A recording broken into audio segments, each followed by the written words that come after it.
আজি এই অনুষ্ঠানত অংশগ্ৰহণ কৰা সকলোকে মই আন্তৰিকতাৰে শ্ৰদ্ধা জ্ঞাপন কৰিছো নমস্কাৰ জনাইছো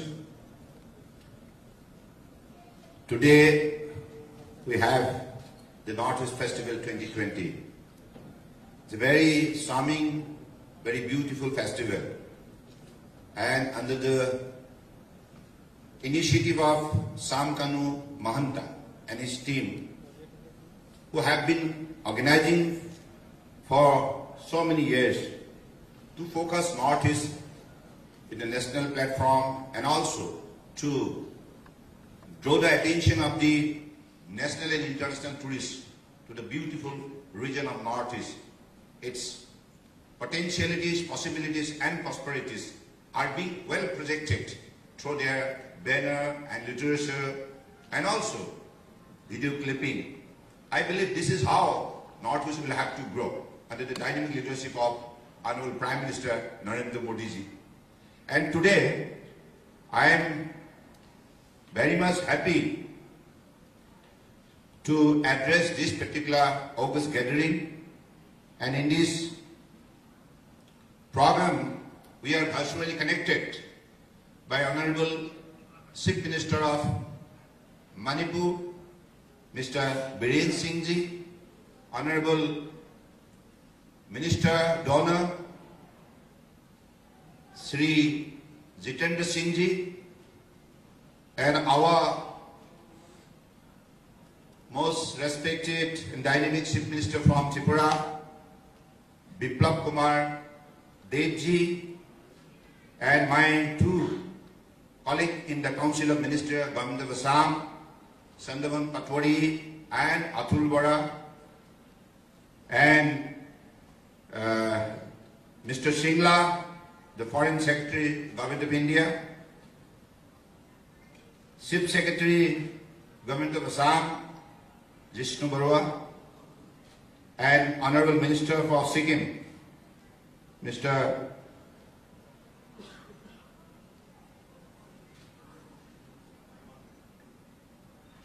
Just a minute. Mr. Pantiji, sorry, and the Managing Director, Numaligarh Refinery Limited, Mr. S.K. Barua, and the CEO of SpiceJet, Deboju Maharshi, DGP Assam, Bhaskar Jyoti Mahanta, and the Chairman cum Managing Director, News Live, Riniki Bhuyan, and also other dignitaries present here today. Look, we are all Northeasterners. We are to live together, walk together, smile together, and share our happiness and tragedies together. And I am very happy today to glorify the stand taken by Honorable Prime Minister Narendra Modi ji in the last 6 years of his regime. And the day he has taken over the responsibility of Prime Ministership to serve the nation, and the moment he has uttered that I will serve the nation not as a Prime Minister but as a Pradhan Sevak, this is the line of his level of dedication, devotion, commitment, sincerity and honesty to the greatest democracy of the world, that is India. Bharat. Bharat Mata Ki Jai. This is how we always pay our respect to our mom, Bharat Mata. So, Northeast is the integral part of India. Northeast now have certain goal being set by Honorable Prime Minister. The goal to play the role of a new engine for India's growth. It's a bigger responsibility bestowed on the soldier of the Northeasterner, considering the available resources in the region. Because before becoming the Chief Minister of Gujarat, Modi ji has traveled a lot in the entire region. And out of his visit to the different part of the region, he has discovered the amalgamation of the different people and culture and hot sheet of biodiversity of the entire region. Natural resources. All the resources he has discovered during his stay in Northeast. So I believe this is the practical experience, whatever he has gathered during his stay in this beautiful region. Now, after becoming Prime Minister, he set his goal very clearly. और हमारे north east में बसे हुए प्रकृतियों का संपदा, संभावना और शक्ति को देखते हुए उन्होंने संसद में यह ऐलान किया, नॉर्थ ईस्ट को देश की जैविक केंद्र बिंदु के हिसाब से खड़ा करना होगा, प्रस्तुत करना होगा, to create the organic hub of the nation. So what's the lovely agenda? Because organic means what? You are paying respect to ecology, restoration of ecology. Ecology means strength, and ecology means energy. Ecology means oxygen. Ecology means healthy life and wealthy life. So this is how Modi ji has inspired all the Northerners. So then, one day he has narrated the entire Northeast as the Ashtalasmi. पहले हम लोगों को पता ही नहीं था कि हम इतना शक्तिशाली स्थान पर बसे हुए हैं। नॉर्थ ईस्ट में, मेरा जन्म नॉर्थ ईस्ट में हुआ है, असम की धरती पर, विप्लव के जैसे त्रिपुरा में। आप सबको हमारा यही मौका मिला है कि नॉर्थ ईस्ट में हम लोगों का जन्म हुआ है, लेकिन हम लोगों ने कभी भी यह अध्ययन नहीं किया, नॉर्थ ईस्ट को आविष्कार करने के सिलसिले में हमने कोशिश नहीं किया, रिसर्च नहीं किया, कष्ट नहीं उठाया। शायद इसके लिए हमने अपना धरती में बसे हुए शक्ति को देख नहीं पाया, लेकिन मोदी जी ने देख लिया और उन्होंने कहा नॉर्थ ईस्ट कोई मामूली इलाका नहीं है, देश का अष्टलक्ष्मी है। तो इतना तक हमें गुणगान किया, इतना बड़ा पहचान दिया मोदी जी ने। अब हमारा क्या दायित्व है? अब दायित्व ही बनता है कि मोदी जी ने एक हमें फॉरेन पॉलिसी हाथ में दिया, और ये एक ऐसा सीढ़ी है जिसके जरिए हम नॉर्थ ईस्ट को साउथ ईस्ट एशिया का प्रमुख स्थान, प्रमुख इलाका के हिसाब से हम अलग अलग सेक्टर में खड़ा कर सकते हैं, अपने शक्ति को हम दिखा सकते हैं।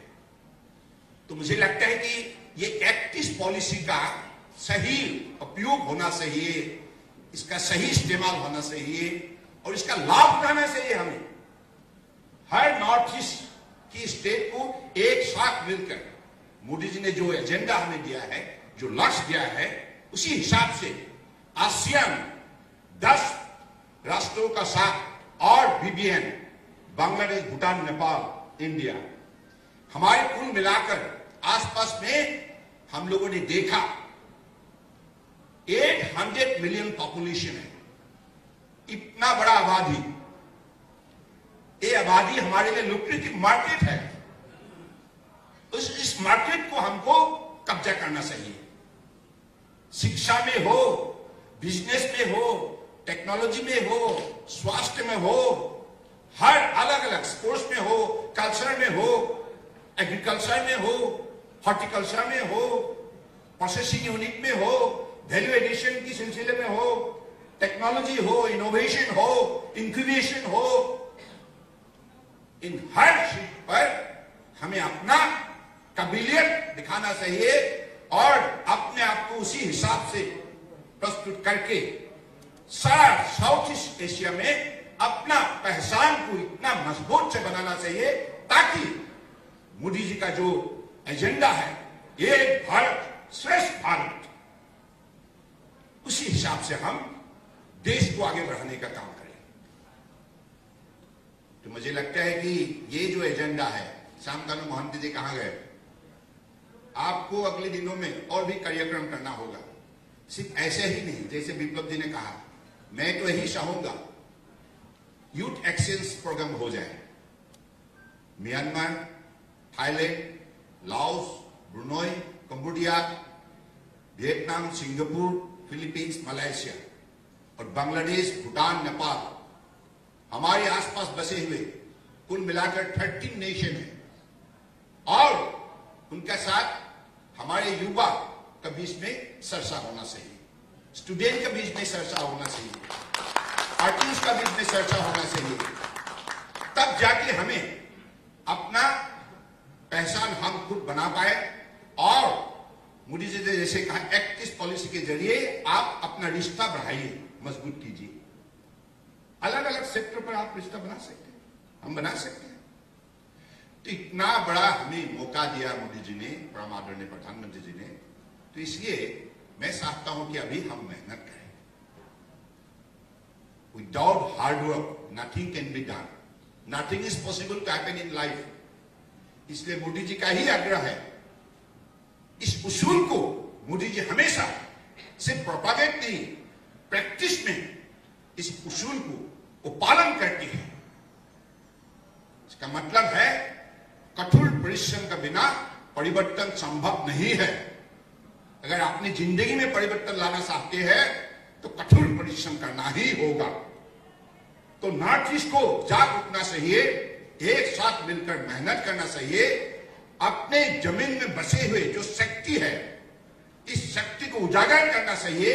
टेक्नोलॉजी के जरिए, नई नई हमारे जो आइडिया के जरिए हम इसका उत्पादन बढ़ाए, ताकि मोदी जी ने जो लक्ष्य हमें दिया है, अगले 2022 तक हर किसानों का उपार्जन 2 गुना होना चाहिए। तो इसलिए इतना बड़ा अनुभव मोदी जी ने हमें दिया है, परम आदरणीय प्रधानमंत्री जी ने। आज किसानों के पास बहुत शक्ति बचा हुआ है। देखिए, पहले हम लोग का ये अनुभव थे नहीं। सॉइल हेल्थ कार्ड, अपनी जमीन का शक्ति कितना है, कितना नाइट्रोजन है, कितना कार्बन है, इन बातों पर हमने कभी भी ध्यान नहीं दिया। मोदी जी आकर हमें कहा, भाई अपनी जमीन पे क्या शक्ति है, अगर जो जो कमजोरी है उसको कैसे पूरा किया जाता है, इस पर तुम अध्ययन करो। तो सॉइल हेल्थ कार्ड के सिलसिले में हमें उजागर किया, अनुभव जगाया। और साथ साथ में वाटर हेल्थ कार्ड, जो पानी आप खेत में देते हैं वो एसिडिक वाटर है क्या, नुकसान पहुंचाने वाला पानी है क्या, इनको भी देखना चाहिए। और तब जाके हमारा पास जो लक्ष्य है, इसका उत्पादन 2 गुना होना चाहिए। उत्पादन अगर 2 गुना हो गया, अगर उत्पादन को कैसे क्वालिटी प्रोडक्शन करें, इन विषय पे भी मोदी जी ने हमें अनुभव दिया। और उन्होंने कहा, हमारी जितना हाई सेकेंडरी स्कूल है, जहां साइंस है, जहां लेबोरेटरी है, इस लेबोरेटरी में हम इस मिट्टी का जो नमूना है, सैंपल को हम टेस्ट कर सकते हैं, पानी का भी टेस्ट कर सकते हैं, क्योंकि केमिस्ट्री सब्जेक्ट है ही सही, लेबोरेटरी है ही सही। इसके लिए अलग सा हमें इंफ्रास्ट्रक्चर का कोई जरूरत नहीं है।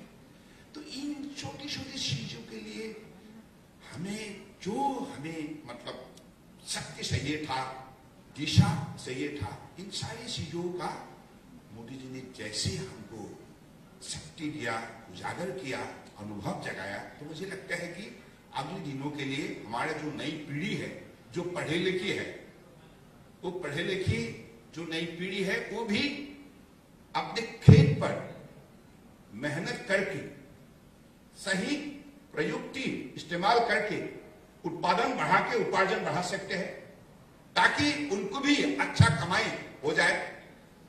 क्योंकि हमारे बाप दादाओं ने जो परंपरा प्रतिष्ठा किया है अपनी जमीन पर, आजकल की नई पीढ़ी कभी कभी किसी शताब्दी में खेत पर जाने के लिए इतना रुचि नहीं दिखाती। तो जब उनको पता चल गया कि खेत में भी काफी पैसा है ना, तो मुझे लगता है कि अभी धीरे धीरे मैंने आसाम के अंदर देखा, बहुत सा ऐसा पढ़े लिखे highly मतलब qualified youth have also come forward to take up this as a profession with sincerity and commitment. ये हमारे लिए बहुत अच्छी बात है।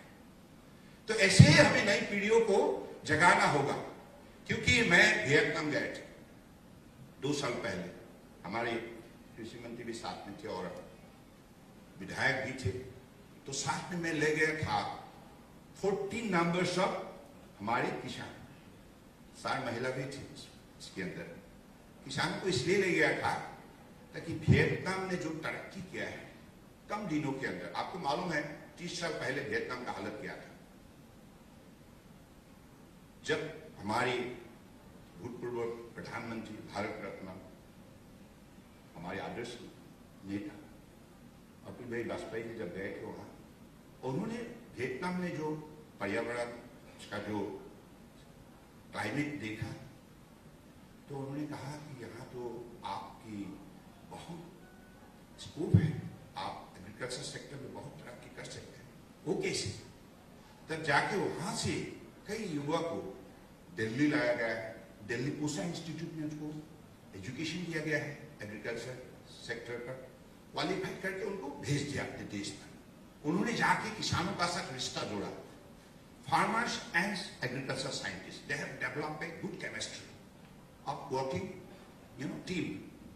To now, out of their sensible effort, now Vietnam become one of the leading nation of export in the agriculture sector.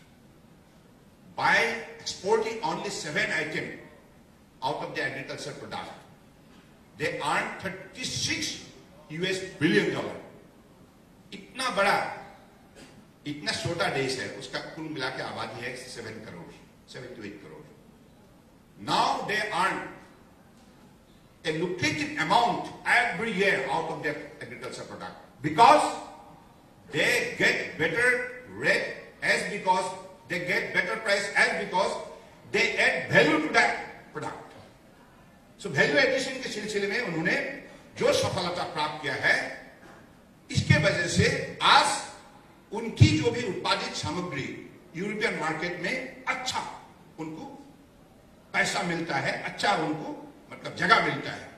तो मुझे लगता है कि नॉर्थ ईस्ट को भी ऐसे ही production, procurement and marketing with the sale of cold storage and processing unit for value addition, then we could capture the global market. So with this perspective, I believe we should grow, we should develop ourselves. मैं आज की सभा पर बहुत समय तक हमारे अलग अलग वक्ताओं के भाषण सुन रहे थे, तो बहुत कुछ आज सीखने मिला। तो मुझे लगता है कि I am really thankful to every speakers today who has spoken in this August gathering, and really you have been kind enough to give patient hearing. इतना लंबे समय तक किसी का पास समय नहीं है भाषण सुनने का, ये जमाना ही ऐसा नहीं है लंबे भाषण सुनने का, किसी का पास समय नहीं। तो मैंने यही देख रहा था, आपका सहन शक्ति ये मानना होगा। आई salute you, I really honoured that you are here, and Samkano Mohanto, so you continue it, और आप अपने टीम को और भी मजबूत कीजिए। जैसे विप्लव जी ने कहा, अलग अलग सेक्टर पर होना चाहिए। और नॉर्थ ईस्ट में अब तक हम लोगों ने जो सफलता प्राप्त किया है, इस सफलता का नमूना को पेश करना चाहिए। वो आप कैसे पेश करेंगे, ये स्ट्रेटेजी आपका ही है, लेकिन हर ऐसा फेस्टिवल हो, अलग अलग मतलब ये हो, इवेंट हो, त्रिपुरा में किस किस विषय पर सफलता प्राप्त किया, क्योंकि आपने कम समय पर त्रिपुरा के जैसे नेशनल मेन स्ट्रीम में लाया, प्रगति के सिलसिले पर। इन चीजों को नई पीढ़ी जाने, विद्यार्थी जाने, उनके बीच चर्चा हो जाए। Let this success story become a matter of discussion among the student community, among the youth, क्योंकि ये यूथ लेड डेवलपमेंट के सिलसिले में देश को आगे बढ़ाना होगा। क्योंकि मोदी जी का ही मानना है, परम आदरणीय प्रधानमंत्री जी हमेशा युवा शक्ति पर ज्यादा ही भरोसा करती है। इसलिए युवा शक्ति को आगे बढ़ाने के लिए क्या क्या नई नई स्कीम लॉन्च नहीं किया। Skill India, make in India, digital India, startup, stand up, everything mainly targeting to inspire the energy in the youth. अगर युवा जाग उठे, क्योंकि दुनिया में जितना भी देश है, अगर सबसे ज्यादा युवा किसी देश का साथ है, पास है, वो भारत में है। इसलिए भारत को हमेशा यंगेस्ट नेशन के हिसाब से स्वीकृति मिलता है। उसी युवा को, देश को दुनिया का सर्वश्रेष्ठ राष्ट्र के हिसाब से खड़ा करने के लिए अगले दिनों में जगाना होगा। तो इसलिए आप भी युवा शक्ति को जगाइए। इसी शब्दों का साथ मैं पुनर्बार आज ये सभात उपस्थित थका प्रत्येकगराकी परम श्रद्धार व्यक्ति गभीर श्रद्धार कृतज्ञता जनाइछु। And also pay my respect to all the speakers and Honorable Chief Minister from Tripura, and also the virtually participating our Honorable guest from Delhi, Honorable Minister Jitendra Singh, Chief Minister Manipur, Mr. Biren Singh ji, and also the Foreign Secretary, Government of India, Singla ji, and also all the dignitaries present here. I'm really delighted to take part in this August gathering, and I wish all the success of this event. Thank you. Thank you. Jai Hind.